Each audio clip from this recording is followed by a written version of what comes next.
I'm Ben Rickers. I've been a LEA member for, I don't know, maybe 6 or 8 years, maybe 10, I'm not sure. Mary Amlaw tricked me into being a part of it, and so I'll always have her in high esteem as a result of that. Anyway, the business we have to cover tonight is we have 4 board members' terms are ending, and thankfully we have 4 people ready to go. I think 3 people are going to just agree to stay on, and we have one more person, Representative Jeremy Munson, who's going to, upon your approval, join our board. So we're looking forward to that. And so this will be real quick. Since we only have 4 candidates for the 4 positions, we're going to do it by acclamation, no secret ballots required. So let me just, I thought it might be helpful. There's 9 total board members. You've heard from Don Lee, Alex, and was out there helping with getting you welcomed in. Dana, our treasurer, he gave the prayer. And let's see, who am I missing? Susan is, oh, no, you're not an officer.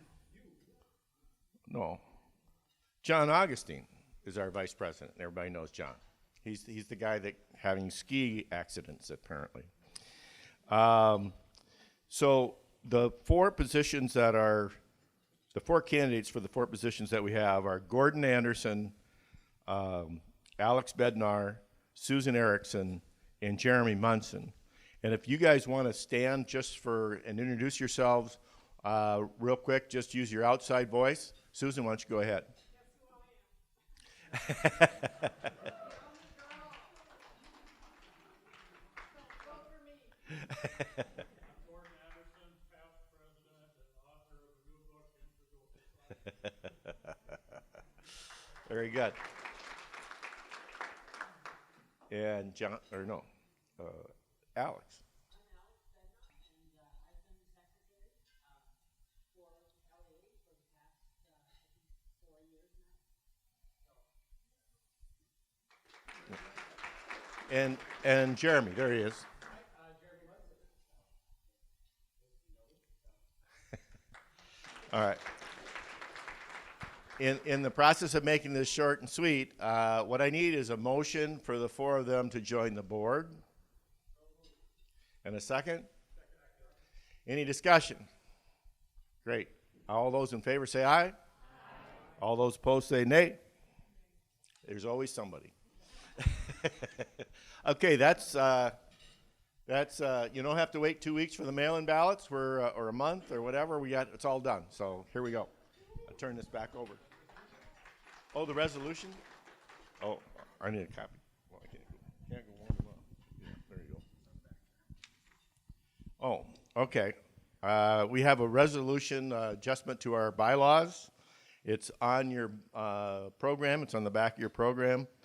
And what we're trying to do is allow for people to not have to drive in to participate in a meeting. Sometimes people are driving 40, 50 minutes, and especially during the time when we are working weekly on the report, that's a lot of drive time that we can handle in other ways. And so we're just trying to make it a little easier to do it remotely, and we're going to insert the word present to help with that. So section 3.3, the word present, in the context of the setting of the quorum and the majority requirements for board meetings shall be interpreted to be satisfied by remote access as long as each director can freely communicate with all other board members by technological means as though they were present. So again, I would entertain a motion for that change. In a second? Very good. Any discussion? Yes?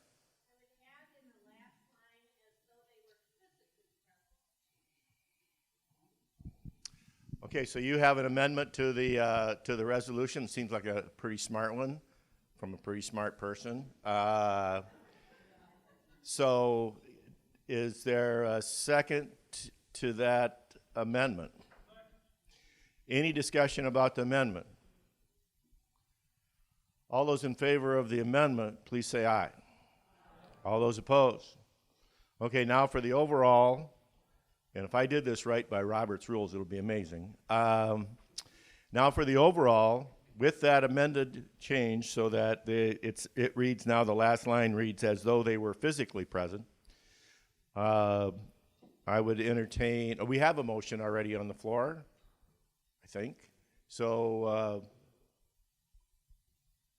all those in favor of the, John. Further discussion.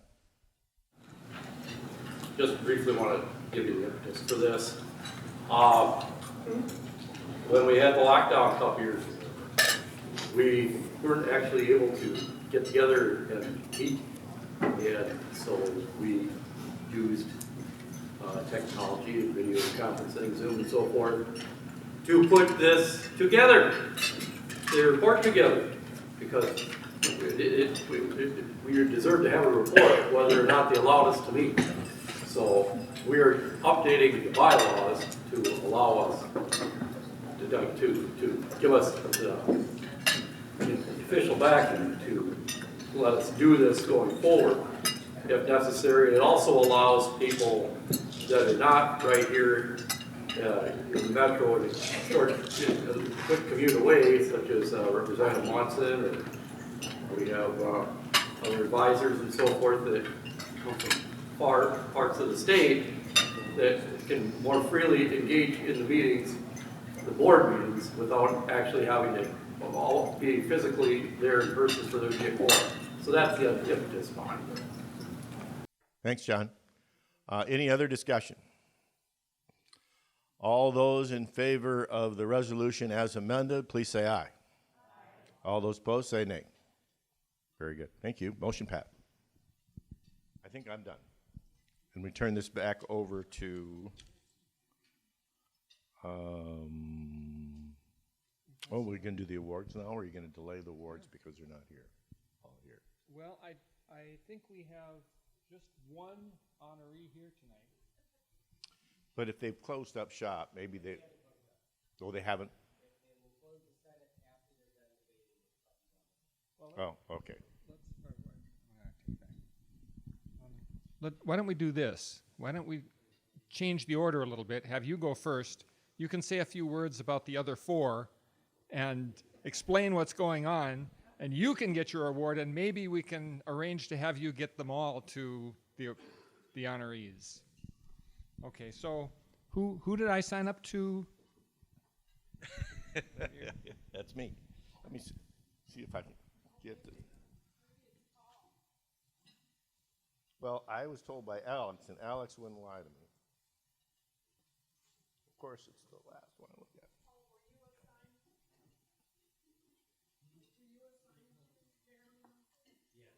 You were? Oh. Okay. Go ahead.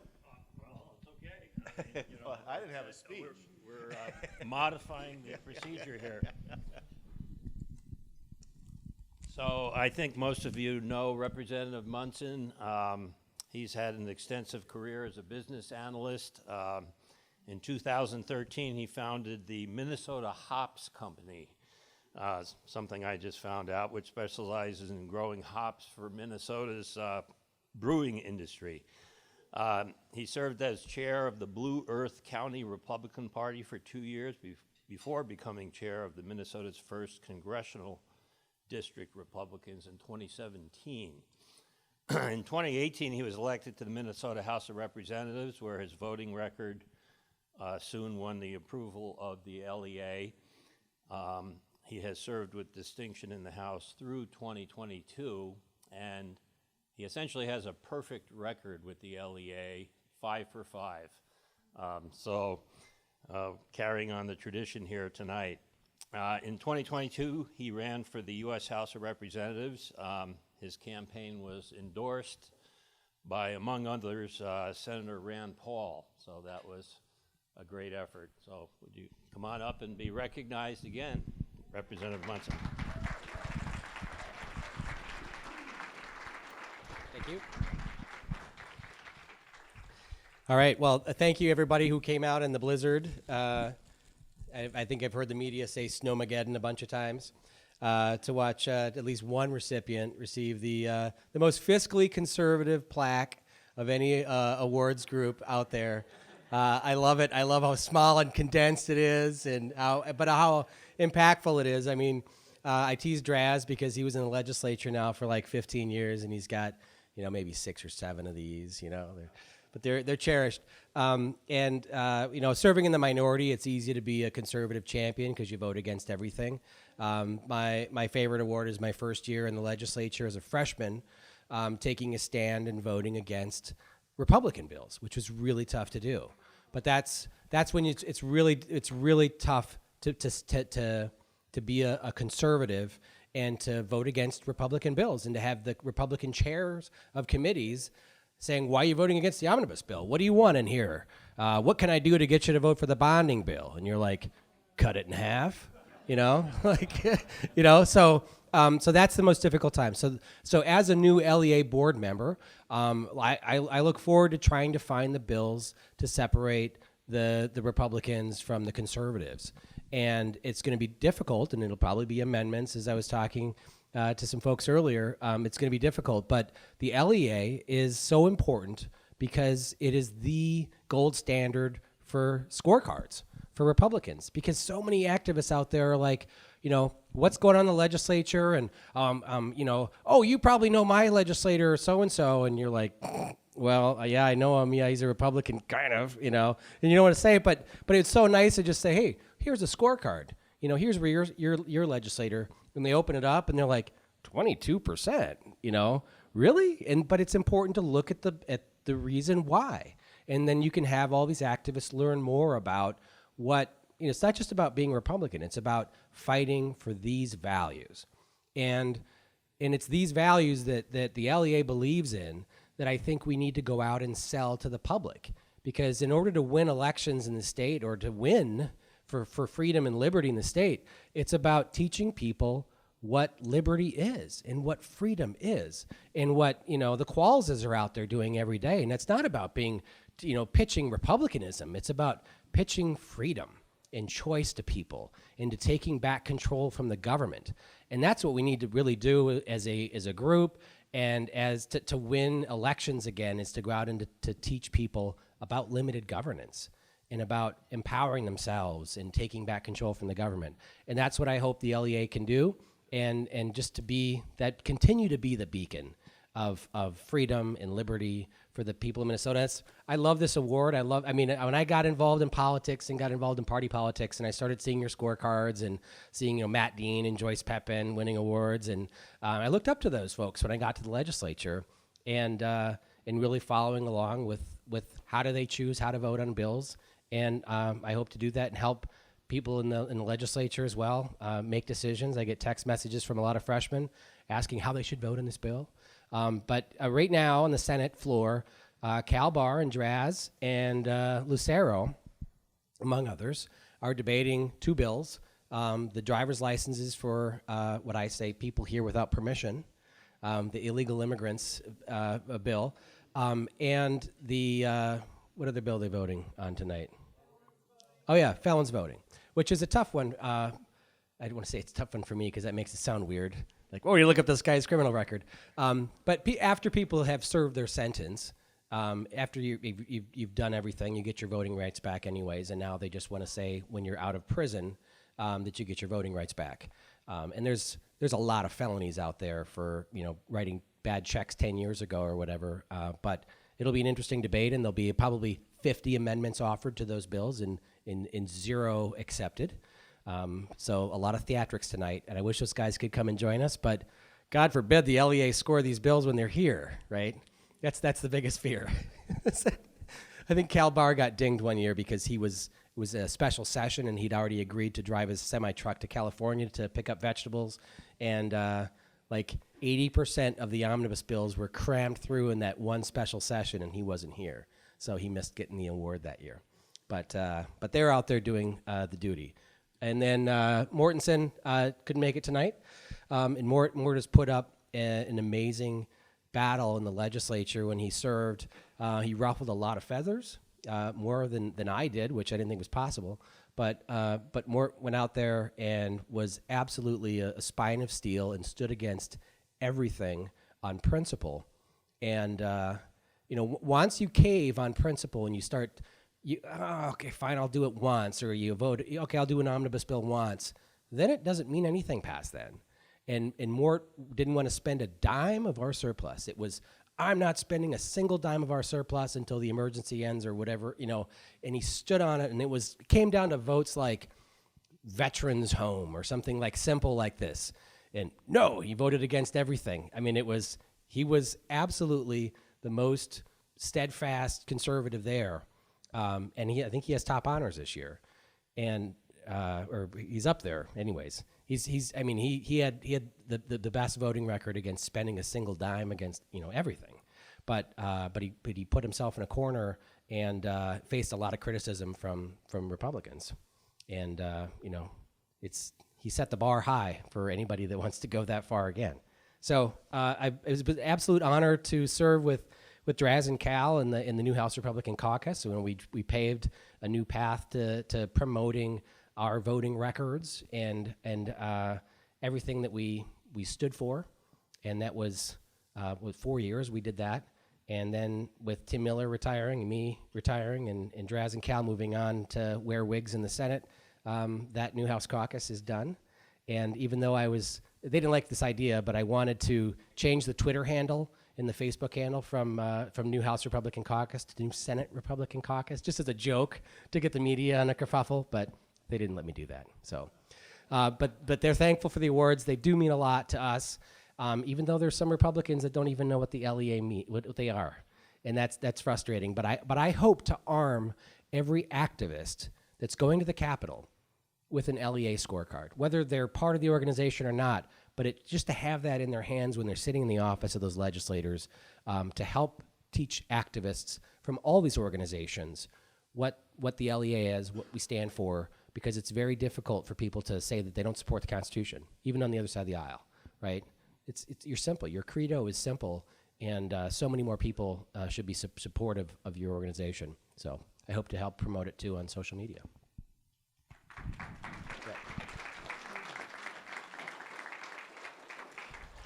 Just want to make sure I didn't miss anybody else. Yep, just the four of them. So thank you everybody for supporting the LEA. So none of those four guys are going to show up tonight. So we have to make some sort of arrangement to get the awards to them. Yeah. And actually, I'm probably not the best person since I don't live in the metro. Who here sees Cal or Draz or Lucero? Could one of you make a commitment to come up and get your take the award to that legislator? Okay.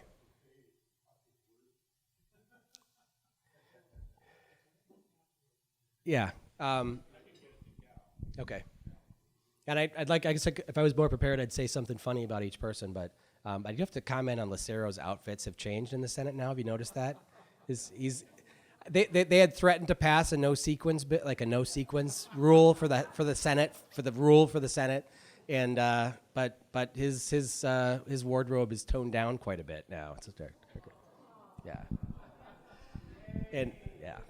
And I used to make fun of him, but that my predecessor Tony Cornish used to wear this enormous 10-gallon hat, and somebody and he doesn't do any cowboy stuff, but somebody asked him once why he wore it, and he said it was because he goes to tons of events like Lucero. Lucero is everywhere. He's at everything, and he wears that obnoxious clothing because he can be there for 2 minutes and leave, and everybody knows he was there. It's really a super effective and efficient means of being a legislator. So it's fantastic.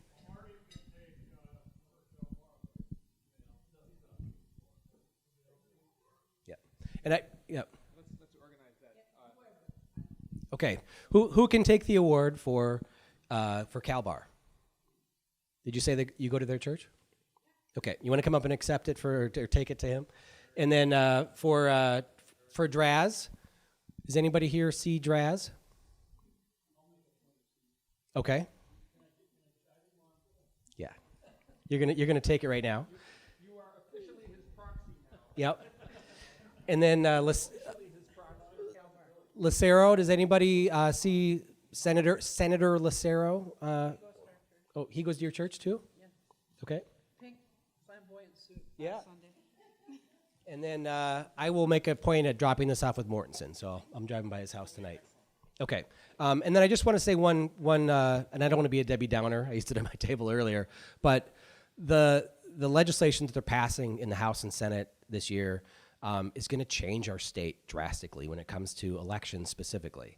The election law changes that they're gonna pass are gonna I mean, this one checkbox, and there'll be ballots delivered to this person's address that they put in this form forever, for every election, and it will make ballot harvesting the common part of the machine.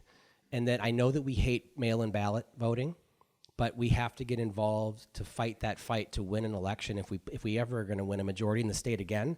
So get involved with how we're going to be handling elections and campaigns. And that is a way that we can actually win for conservatives in the state if we have to play their rules. And so get involved and don't be afraid to play that same game.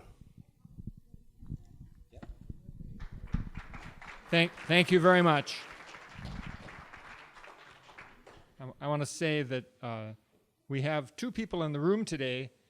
Mark Olson used to be our former legislator to be on the LEA board. I really, really am pleased having another legislative member on the board, because there's a lot of knowledge about what actually happens behind closed doors and under the covers that he has some experience with, and he can make sure that we're telling the truth. Okay, so next on our agenda is our speaker, and John Augustine is elected to introduce him. Them.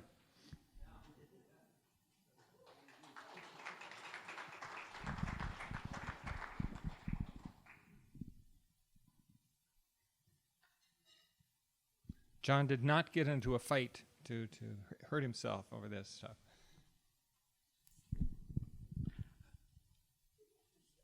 Thank you, Don. I was asked to introduce the distinguished couple who is here tonight to deliver the keynote addresses. The Quallses and I do not go way back. I knew first time I met them at all was early last year. I did vote for Mr. Qualls at precinct caucus, but basically I knew I wasn't backing the Senate candidates that were running for governor, because you can look at our reports. Don and I brought a lot of back issue reports that people can take with them, and you can see how they scored and how much they stood up to Governor Walz when the 15-month emergency came about. And the answer is not very effectively or very much. I mean, we've got, I can't, a lot of you heard me say this before, but if you haven't heard it, it's something people need to keep hearing, because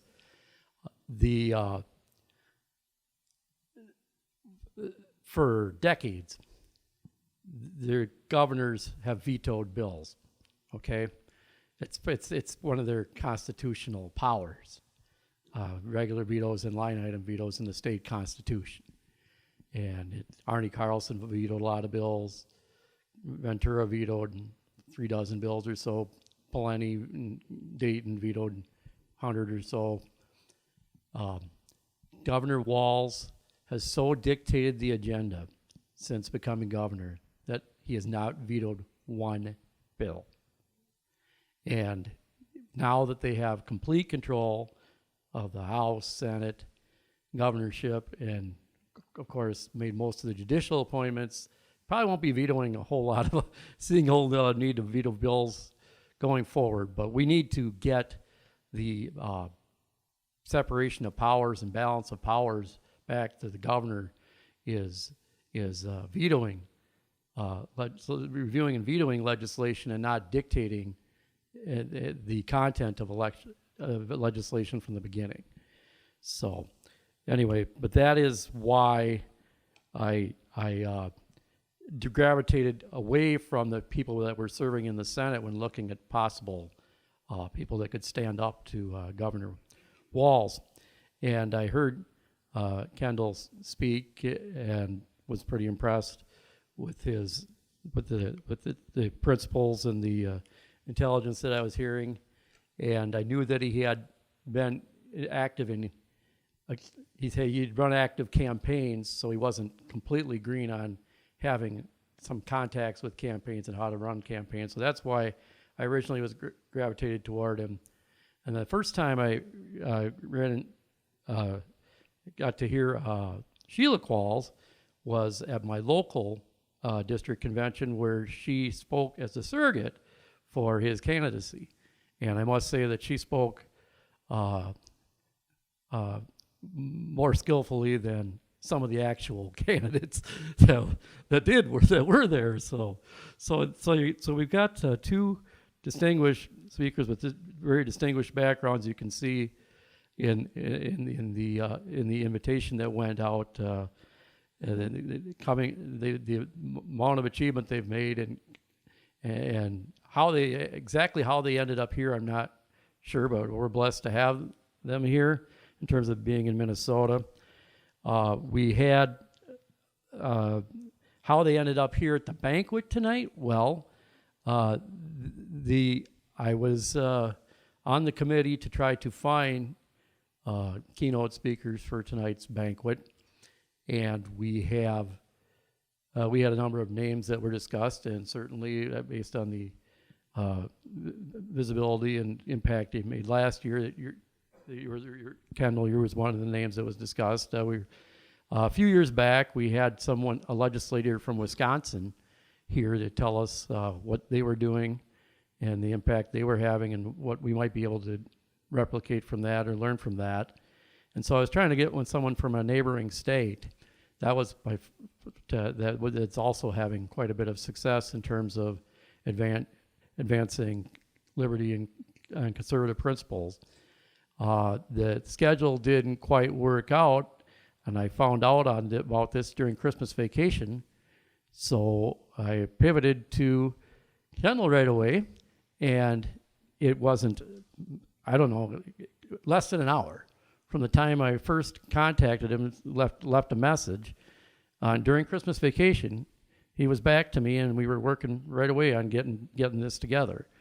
And I'm pretty sure he didn't know a whole lot about us or what exactly we were doing, but he knew that if he went to our website or saw anything and I told him Marjorie had given me his contact information, and so he knew that there were some good people involved in LEA, and we were trying to do good things, and we were reaching out to somebody to help bring that message about. And we know he's very since the congressional campaign anyway, he's gotten involved in starting this Take Charge organization, trying to we have to do something about the education and the culture to really have an impact. You certainly can't just rely on the particular election that's before us. We have to fight the larger battle and reach out to more people. And he's been reaching out to people throughout his life and charting his own course. And Sheila's also been very involved in journalism, and is doing some work for Alpha News, and has agreed, from what the editor of Alpha News told us, to maybe write something about the banquet. We don't have 5 honorees you can cover right now, but hopefully we'll come up with something and raise our visibility there. But anyway, we've got 2 speakers here tonight to talk about what's the government, the state government is doing that's kind of undermining the education system. And we can see how it's coming from so Kendall's going to talk about what he experienced and how he got his path to achievement growing up, and what he's trying to bring through his involvement in various charitable educational activities and so forth. And then from the journalistic side, we're going to hear and see, I believe, if everything works right, a presentation about some of the threats to impose a racial and gender-based ideology at the expense of quality education. So everybody give a great hand here to Kendall and Sheila Qualls.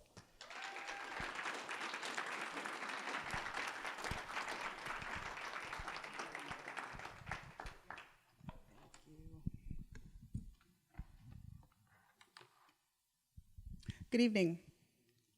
I did not know I was supposed to be writing a story about this, so thank you for letting me know that.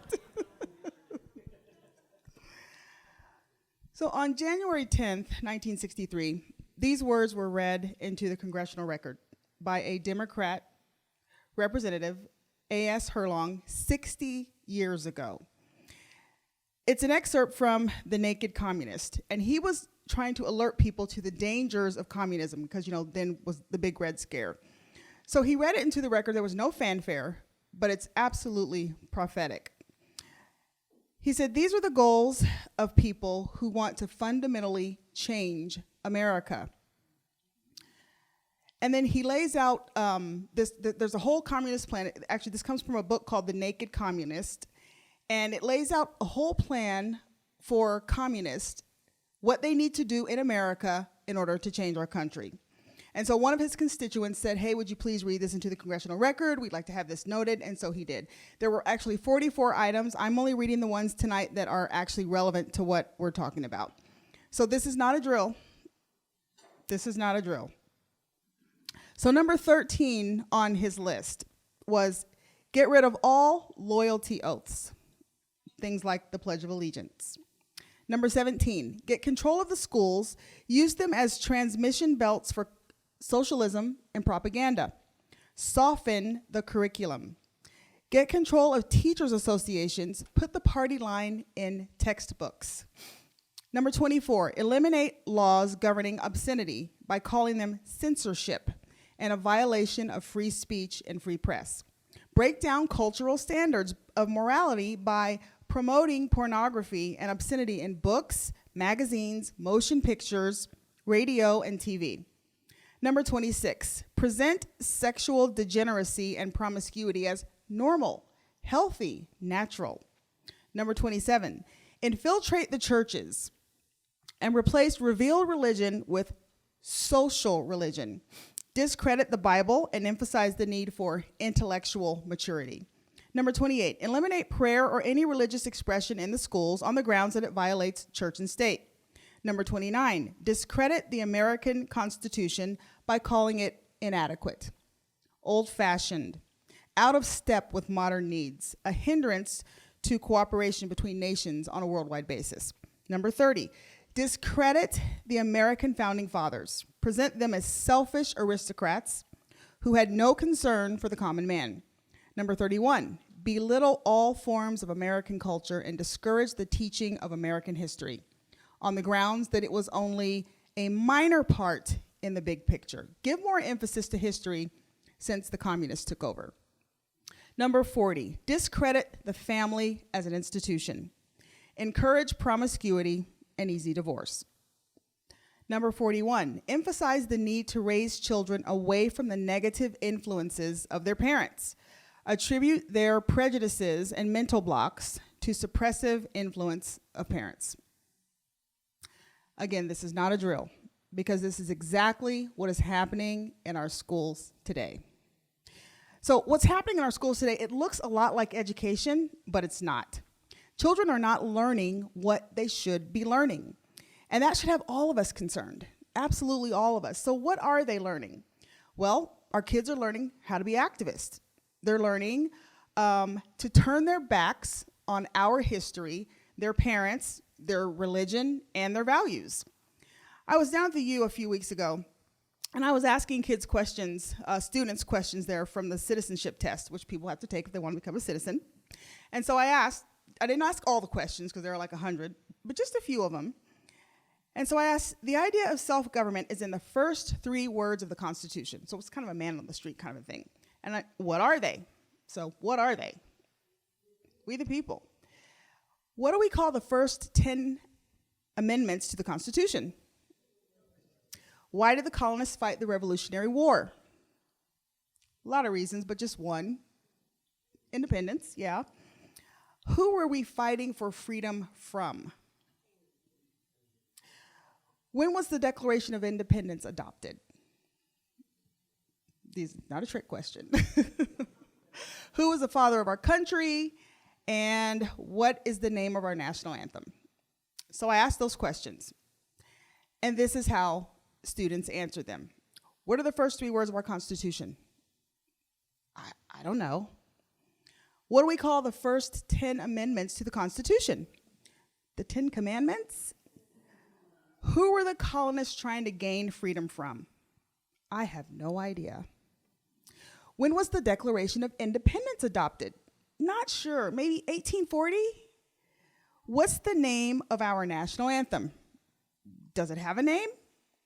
Who is the father of our country, and why did the colonists fight the Revolutionary War?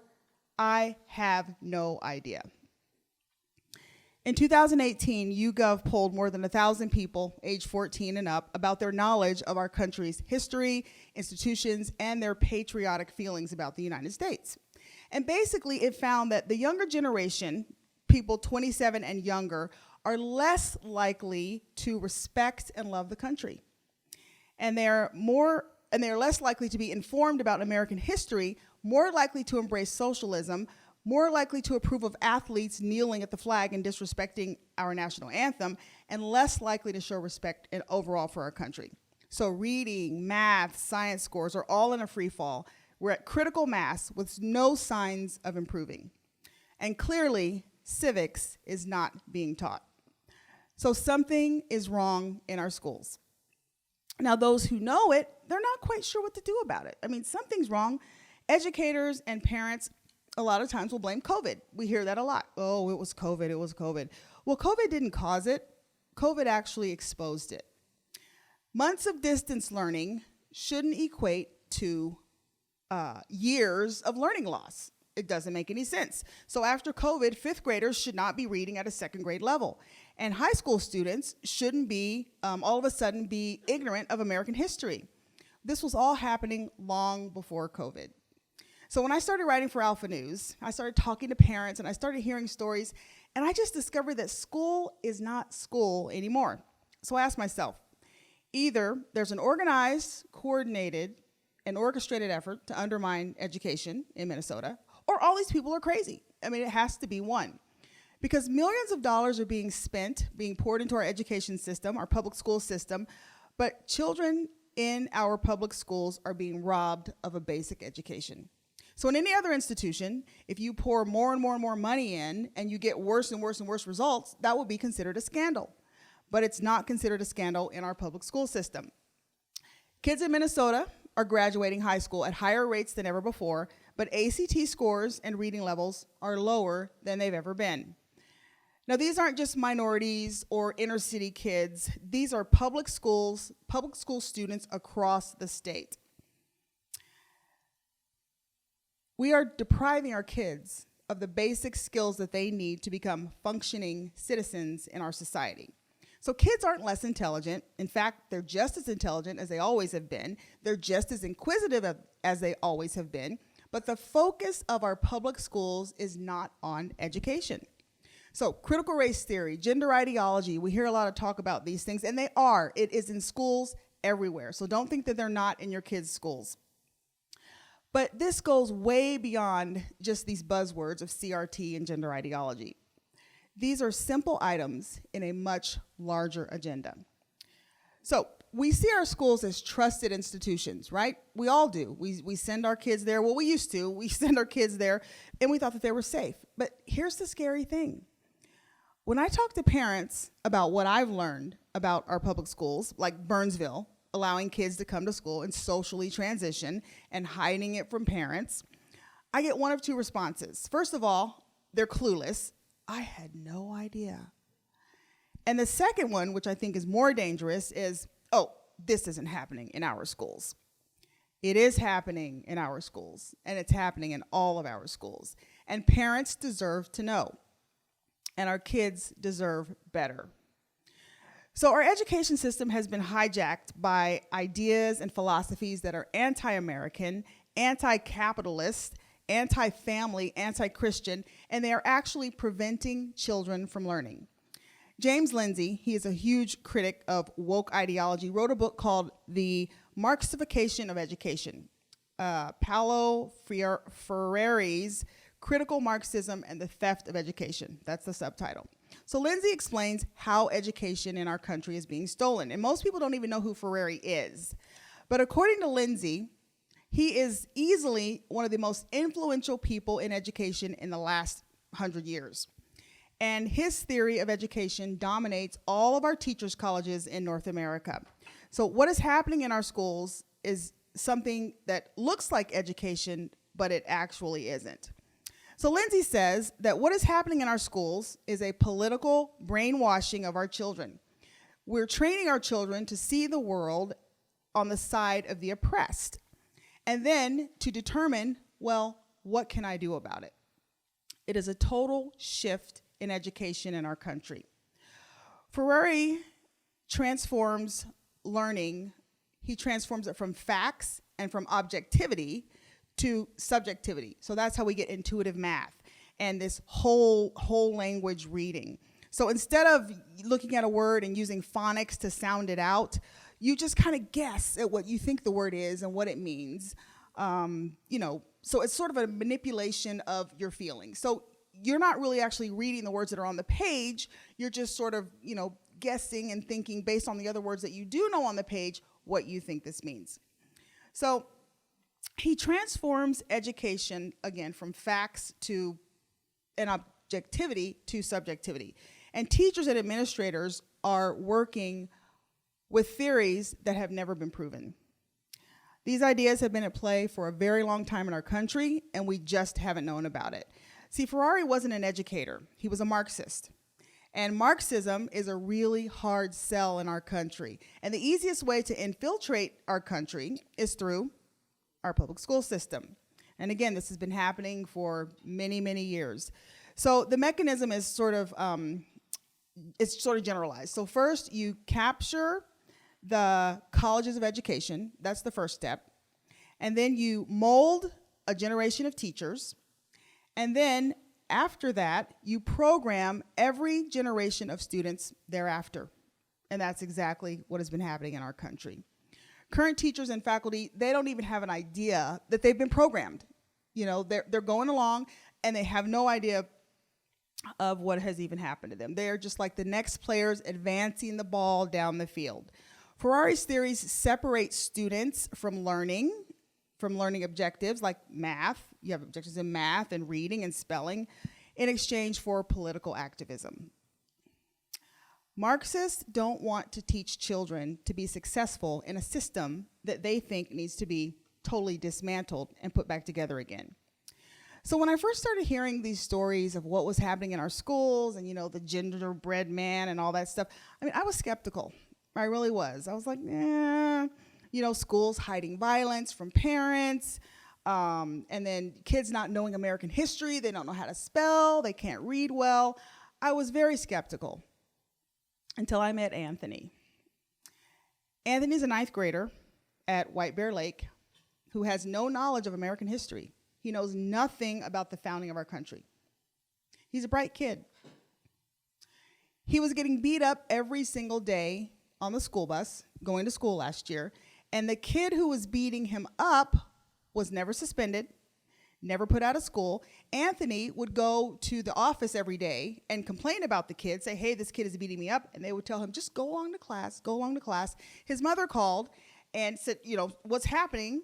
And they just told his mother, we're handling it. And then I met Mr. Severance, who taught high school in St. Paul. He told me that if a student was disruptive or violent, they were not allowed to call 911. They were not allowed to teach grammar. They were not allowed to teach spelling. They were not allowed to teach science. And when one of his students told him to F off and he sent him to the office, he said they'd return to class in 15 minutes with candy. This was posted by a mom in a Facebook group. We had a house full of 10th and 11th graders for dinner tonight, and the conversation was around school. How one of the boys hadn't gone to math class for 3 days and he was still prepared for the test. One of the girls said she keeps getting straight A's in Spanish, but she can't put a sentence together. And a different girl is now homeschooling online because she's afraid that she won't be ready for college if she stays in the district. And then there's my son, the mom said. He's taking half high school courses and half college courses. He never has homework in his physics and pre-calc class. When my older son had the same class pre-COVID, pre-pandemic, he had homework every night. I have spoken to parents and teachers all over the state, and our schools are all pushing a single agenda. Everybody is pushing the exact same thing. Our public schools are a battleground, and they're a battleground that we can win on. 90% of all American children go to public school. And the left understands that when you capture the children, you're going to win the war. Get control of the public schools. That was one of our earlier items. Use them as transmission belts for socialism and propaganda. Soften the curriculum. Get control of the teachers' associations. Put the party line in textbooks. Education Minnesota is our state's arm of the National Education Association, the teachers union.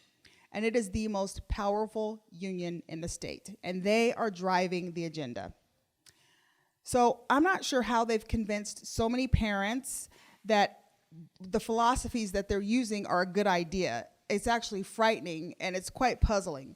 There are 47 million public school students in our country, and just about 700,000 of them are in Minnesota. So just think, if you program 700,000, obviously not all 700,000 of them are in public school, but the majority of them are.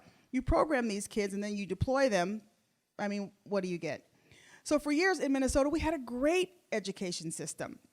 Hopkins was Minnesota's first school of excellence.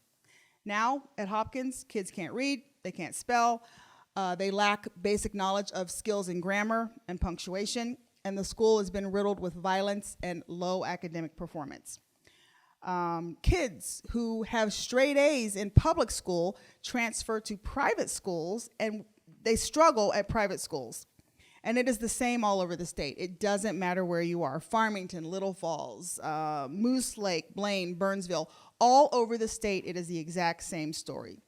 And so if we leave our kids in these schools and we do nothing, there will be no fight. They will have won. Because administrators are subjecting our kids to psychological warfare. The gender ideology, the DEI. You know, when you tell kids, you can choose your sex, you don't have to be the sex you were assigned at birth, or gender is fluid, you can be a boy, or you can be a girl, or you can be both, it really doesn't matter. No longer teaching American history, grammar, no longer reading the classics. Instead, they put pornographic selections in our school libraries. They have a captive audience.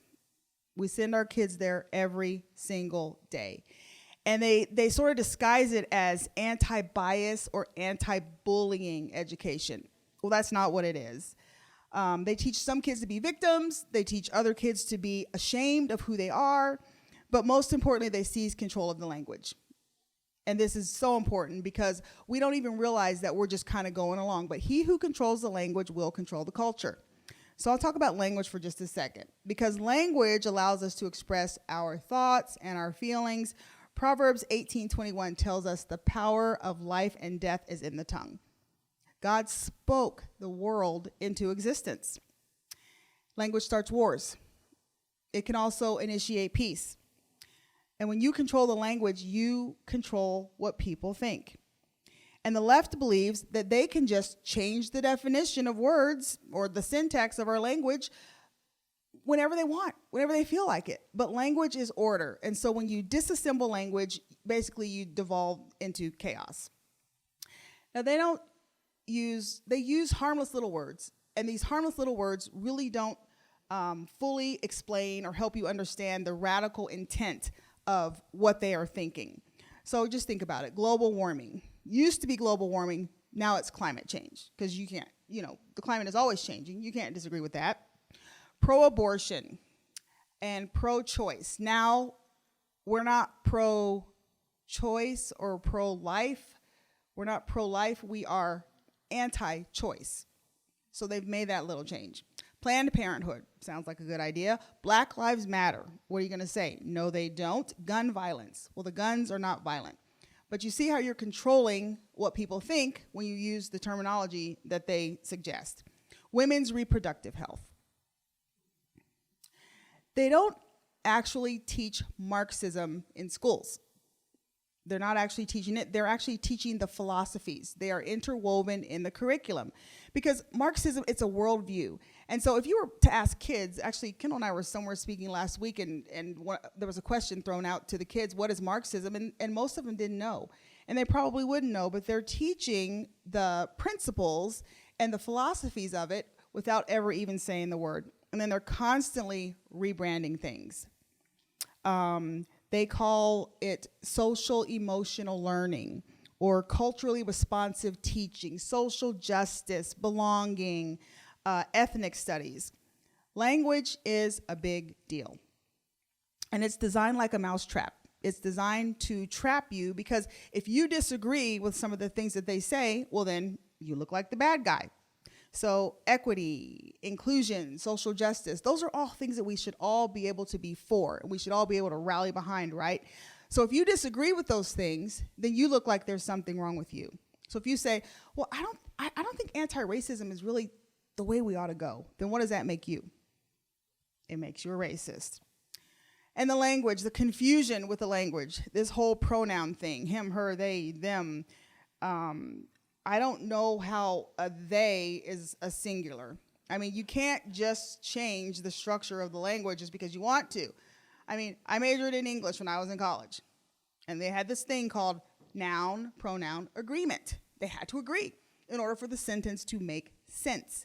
So you probably remember, pronoun antecedent agreement. We all learned that probably in, 6th grade. So pronouns must agree in number, person, and gender with their antecedent. So if the antecedent is singular, then the pronoun has to be singular, right? If the antecedent is plural, pronoun has to be plural. Those are just the rules of the English language. You can't just toss them out. When you learn Spanish or any other language, you don't just toss out the rules and just decide that you're just going to do it your own way. So when you don't follow the rules of language, you create chaos. And that's exactly the plan. That is absolutely the plan. And when you discredit our founding fathers, you delegitimize our values, our justice system, our free market economy, our Constitution, and ultimately our country. This is a bulletless revolution, and it is designed to change our country as we know it. And I believe that parents are our only hope, because parents are the key to change. They're the only ones who can say, I'm going to take my kid out of that school. I'm not sending my kid to school. I'm going to homeschool them, or I'm going to do online school, or I'm going to send them to private school. They're the ones who make those decisions. They're the ones who say, I'm opting my kids out of that. You're not going to teach that to my child. So I think the question is, what can we do to empower parents? The changes aren't going to come from the top. They're going to come from grassroots. What's going on in our school?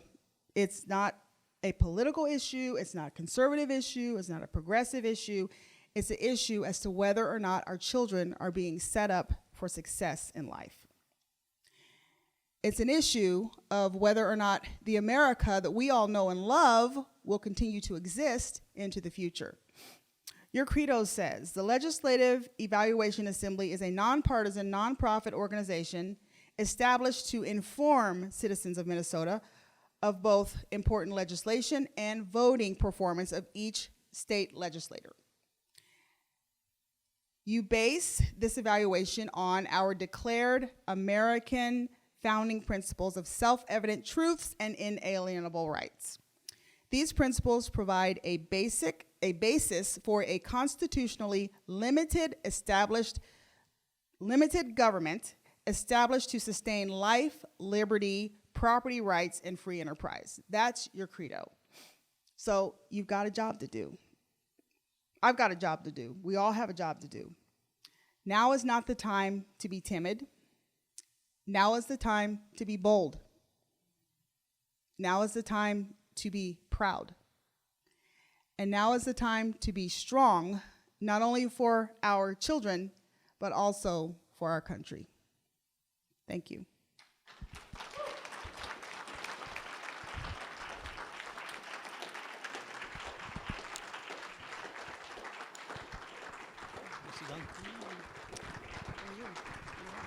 Wow. Try following that. I'll make mine fast. Hey, before Sheila leaves, I just wanted to just say something about her. We went to high school together. She was an English major. She's always the kid sitting in the front row all the time. But I fell in love with her. And just as a side note, it's a little topic most people don't know. She was an Army brat. Her dad was in the military for 30 years. Army brat and an Army wife, and now she's an Army mom as well. So.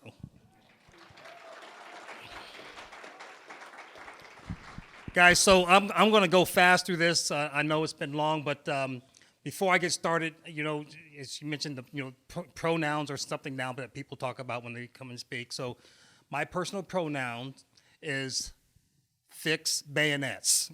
Okay? Sheila gets me, she goes, that's not a personal pronoun. Those are not pronouns. I said, look, if they're making all this stuff up, I get to make something up too, okay? So let's get started. I'm going to share a little bit what we're doing at Take Charge. And again, why we're doing this. Our country is under attack internally, and in the black community especially, this has happened 60 years ago. We were the canary in the coal mines, and what we're doing, we're starting a movement that will hopefully we'll be the first ones to help turn this thing around. I have a book coming out later this year called The Prodigal Project, and we're hoping that that will ignite a fuse not only in the black community but in our entire country. So I won't go through the pillars. Basically, what we stand for is that the promise of America works for everyone regardless of race. That the private sector is the fastest way from poverty to prosperity. But in order to play in that private sector ball field, you need a solid education. That's number 3. And we said, look, parents should have the right, if the school's not working, to opt them out, and the dollar should follow. Number 4 is that the 2-parent black family needs to be restored locally and nationally because it was destroyed in our lifetime. I'll talk about that. And then lastly, the first job for any elected official is the safety of their citizens, and that's being disregarded as well.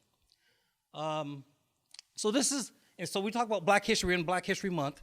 This is what the black community used to be. So I want you to think right after the Civil War, early 1900s. This is Booker T. Washington right here, and he was the first black conservative to be canceled by the left. We'll talk about that another time. But 2-parent families. There's Thomas Sowell. Over 80% of the black community with 2-parent families during the worst of times in the history of this country. During the worst of times, when there was legal discrimination and the poverty that we had during the country at the time. He wrote a book. Booker T. Washington wrote a book called The Negro Business, and he talked about between 1860 and 1900. So this is right after the Civil War, right when the slaves were just free. That 22% of them by 1900 owned their own homes. 22%. Of those 22%, 72% of them owned them outright. This is 1900. If you remember, when President Trump was president, he was going to Tulsa for an event, and the whole thing about Black Wall Street, there was rioting, and they burned down this really economic prosperous area in Tulsa. What they didn't tell you, they called it Black Wall Street at the time. What they don't tell about this story is that, yes, that happened. That massacre happened and was wrong. It's a part of our history. We own it, right? We own how well we've prospered as a country, as citizens. But what they don't tell you about the second part of the story, the black community rebuilt Black Wall Street. They called it Black Wall Street after they rebuilt it because it was big. It was built bigger and better than it was before it was burned down, when it was burned down previously. They built it bigger and better without one federal grant, without one dime from the legislature. They did it on their own. Never talk about that. They never talk about two sides of that story. You know, here's one thing I want to talk about before the Civil Rights Movement, and the Civil Rights Movement, I don't want to denigrate it, don't want to disturb it. It was needed and all that, right? But before the LBJ administration and the Great Society, wages between blacks and whites, the wage gap was closing. So between 1939 and 1960, the incomes for black men went from $460 to over $3,000. That was a 568% increase. Now, income for white men rose from $1,100 to $5,000. It rose as well, but it grew at a slower rate, 362%. At a slower rate than black Americans. Basically, the wage gaps were closing, the market dynamics, and this whole bit, tides lift all boats. That was happening pre-LBJ administration. In fact, between 1940 and 1960, 20 years, over half of black Americans were lifted out of poverty. This is a fact. These are census data. Rarely talk about this stuff, right? In a trade magazine, and for real estate agents, they had that income had tripled from 1940 to 1950 for blacks, and home ownership, and basically this trade magazine said that black Americans are now the new middle class. That Time magazine said you can see Negro prosperity everywhere. This is 1953. Rarely, you're not going to see Nicole Hannah-Jones talk about this with her 1619 Project lie. This stuff is hidden from our kids, hidden from who we used to be.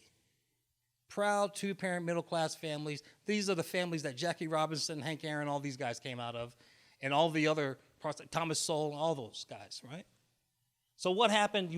Everyone knows what happened with the LBJ administration. I call this the first time in American history where the federal government financially incentivized women to have children outside of marriage. When you say it like that, it sounds amoral, because it is. The derivative of this program still exists today. We financially incentivize this more than we do two-parent marriage families, the traditional nuclear family. We saw the marriage rates decline significantly. And I use these slides to educate people in the black community, let them know, because they don't know this stuff. Every time we present, we get people that join our movement, join what we're doing every month. New people. I've never known any of these people. I'm going to show you some of the things we're doing. Here's something that it's tragic. I call this out. It's embarrassing, but you look, until you have a problem, just like an alcoholic, until you admit you got a problem, you'll never get to the solution. Some take nearly 90% in some years of non-marital birth rates in the black community. We act like this is normal. We're surprised. Well, look at the racial disparities. They're not racial disparities. They're two-parent disparities.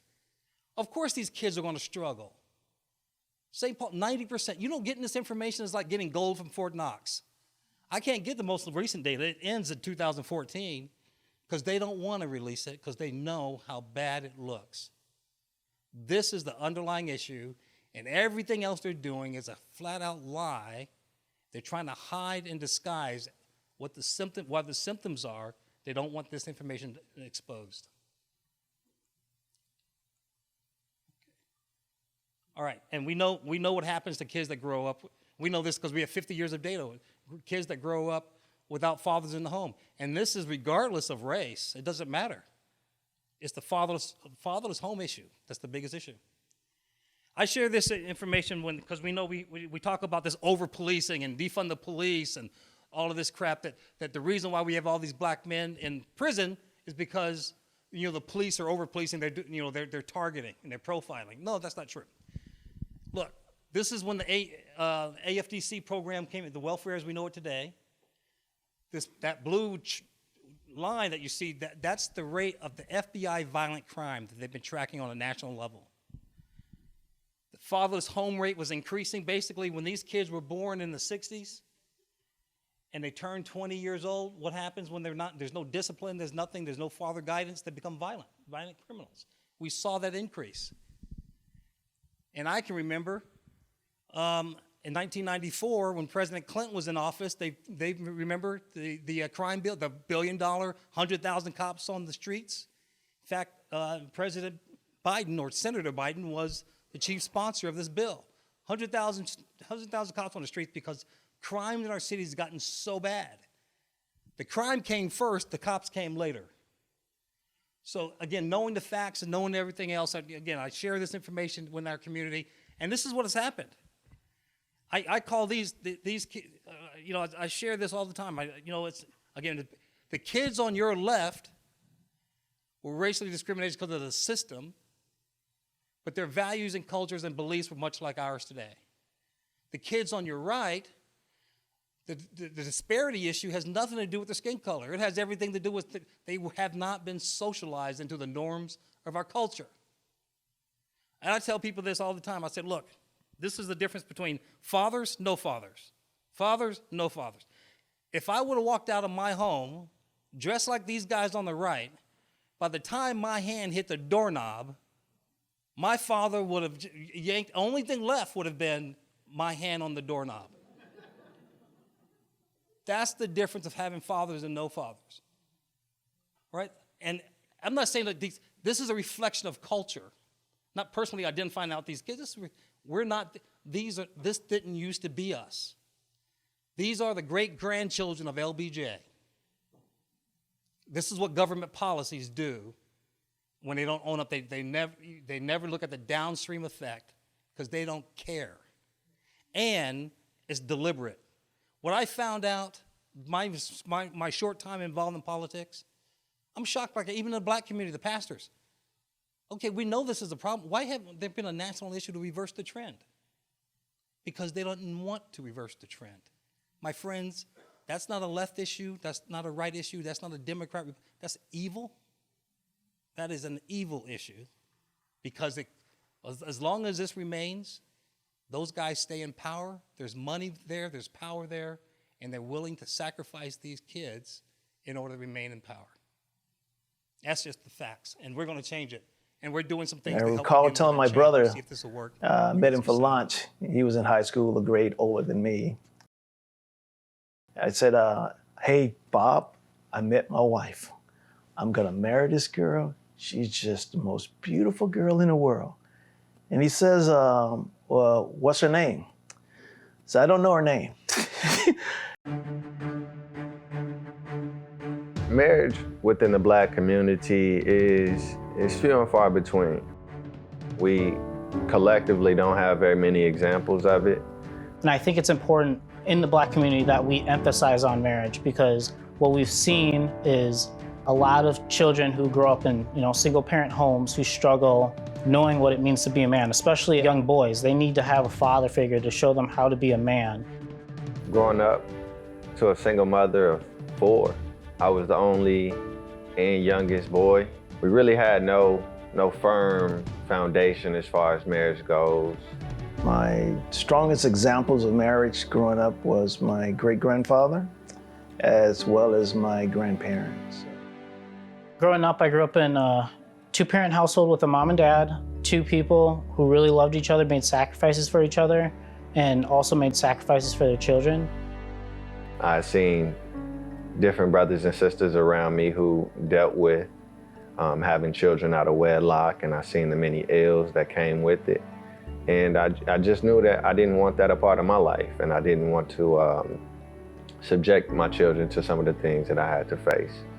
I'm very excited about being a father one day. I think opening that door after a long day of work and having my kid run up to me, saying, "Daddy's home," I think that's beautiful.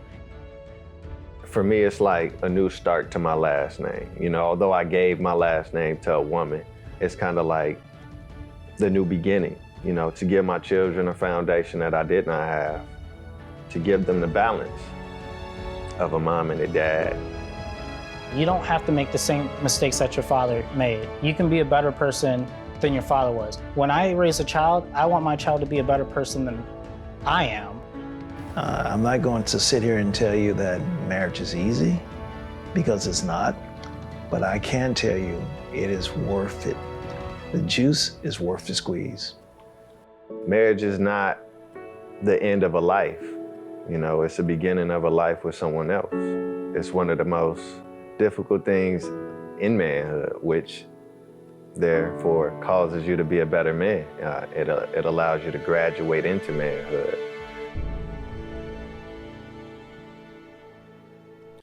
We're producing films like this almost on a monthly basis from people that are walking in. None of these volunteers are ours. We have over 51. None of these volunteers are compensated. They don't get a penny. They're doing it because they want to help turn the culture, because they realize we've been screwed. And this is not who we were. And we're going to turn this back. And really, the premise of what we're doing is going back to our roots of faith, family, and education. That's what the culture was before it got contaminated. And so these guys are sharing this. I didn't know any of these people. Didn't know any of these people until I just started speaking truth and walking forward. And they're following and coming on board. Real quick, guys, it's important you know these issues. And I share this. I share this in the community. Look, the left would tell you, look at these disparities, income disparities. Asian Americans, basically Chinese origin, Indian origin, nearly $100,000 household income, and Black Americans at $45,000. Aren't you? This is just a racist country. This is just terrible. They never show you this full picture. There's a direct correlation between fatherless homes and income. They never want to show you the full picture. It's lies by omission, and we're exposing it. Even in the Black community, I go in and I tell them, look, they know this. Look, God did not intend for women to raise children alone or to be alone. And all heads nod up and down. They don't know what to do next because they're not being shared with the right information and led in the right direction. And again, this is what we're doing. This basic good and evil. That's basically what we're doing. And it's resonating. I won't go through all of this data. I mean, it's the same thing. Two-parent married family, Black community, $75,000 annual income. That's middle class. But you'll never show this data. You'll never see this data broken out this way because there is an issue that they have with the traditional nuclear family. Family matters. I tell you, they hate the nuclear family, and that's communism is number one. You're not loyal to your family. You're loyal to the state. Okay? And again, you don't understand this until you get involved and you dig deeper in it. This is an organization that gives continuing credit hours. So if you're a physician, a nurse, an accountant, attorney, you need every year you got to get continued credit hours to keep your license active. Same thing for family counselors. This organization provides continuing credit hours for family counselors, and these professors were teaching them that the traditional nuclear family is like white privilege. And in fact, this is their language. Family privilege is a structural mechanism hidden within the white supremacist society that creates a systemic barriers to equal opportunity and justice for all families. The traditional nuclear family is now an enemy of our country, according to these people. And this is being taught for professional licenses. It's also being taught in our schools. So education matters. Again, you guys, Sheila's already done a phenomenal job on education. I'm not going to take us through there. Let me just kind of give you an idea. So we spent a lot of money to do a traditional poll, kind of just like they do in political polls, national poll. Black Americans, basically the question is, I believe that children are better off when there is a father in the home and that the government policies should encourage two-parent homes rather than incentivizing single-parent homes. 61% of Black Americans agree. I believe public schools are successfully educating our children to read at grade level and to be proficient in math, and they're preparing them for future success. Only 27% of Black Americans agree. Now, when it comes to when making decisions in your life, which of these organizations most influence you? My church at 45%, the Democratic Party at 19%, Republican Party at 14%, Black Lives Matter at 12%, NAACP at 5%, and Urban League 3%. Well, someone said to me, well, you know what? All these others, the Urban League and NAACP, they're all kind of like the Democratic Party. It may be true, but guess what? None of them are talking about the first 2 points. None of them are promoting two-parent families or improvement in schools. Did you see the latest report in Baltimore and Chicago? 55 schools in Chicago, not one school has proficiency in math and reading. They control the schools. In fact, not just the liberal left and the Democrat, they're black too. And they got the worst schools for black kids. We got to, when this gets stuff, when you shine the truth and the light on this stuff, this changes behaviors. This changes minds. It captures hearts because even moms care about what their kids are, the future of their kids. So this is pretty much our objective, is return back to our roots of traditional Christian families and the traditional Christian faith. Not the Al Sharpton pastors that we have running around the country. All right? And basically teaching kids, look, it's okay to have kids. Just get married first. Trust me, that concept is not even being taught and shared. When we share it with our volunteers, they're shocked. Well, what? Why? Well, that's the way it's done. This is the first time they see intact families when our volunteers show up at some of these institutions. Big proponents of school choice and returning vocational education back to high school. In fact, if I get my druthers on my chances with donors, we'd love to start a private vocational education high school, 9th through 12th grade. And this is replicated after a organization that's been doing this for 6 years in Alabama. They have a private high school, vocational education. They partner with contractors and builders and locally, renovating dilapidated old homes for 3 to 40 years, new roofs, tile, plumbing, all that. When they graduate, they're workforce ready. They have enough education to get full-time middle-class jobs, but they also get low interest loans from the local banks to purchase the homes they've been renovating in these dilapidated neighborhoods. So knocking out 3 birds with 1 stone. I think this is great to do regardless of race all across our state, to be honest with you. So something we'd love to see happen. So this is what we're doing. At Take Charge, we're the center of it. We use every channel, social media, speaking engagements, video, volunteers, publishing, all the stuff that we're talking about. And it's having an impact. These are just half of some of the members. We had a strategy meeting at our church that we go to in Brooklyn Park. Some of these guys, we have former gangbangers to retired corporate attorneys. I mean, literally people that see this need and want to be a part of turning it around. And it's neat to see it. I'm going to share one more video, and then we're going to wrap it up here, okay? One more. This is the female version of the first one. After a 50-year decline in marriage and the crisis of fatherless homes in the Black community, it's time for a radical change. Our culture in the Black community is single mothers, absent fathers. We had already talked about marriage, and there never really was the right situation. I thought that it had to be perfect. But being involved with this organization and kind of looking at the statistics of children that come out of these fatherless homes. It's time to get back to basics and return to our roots, starting with marriage. I grew up in Chicago most of my life, most of my childhood. Single mother, 3 children, all different dads.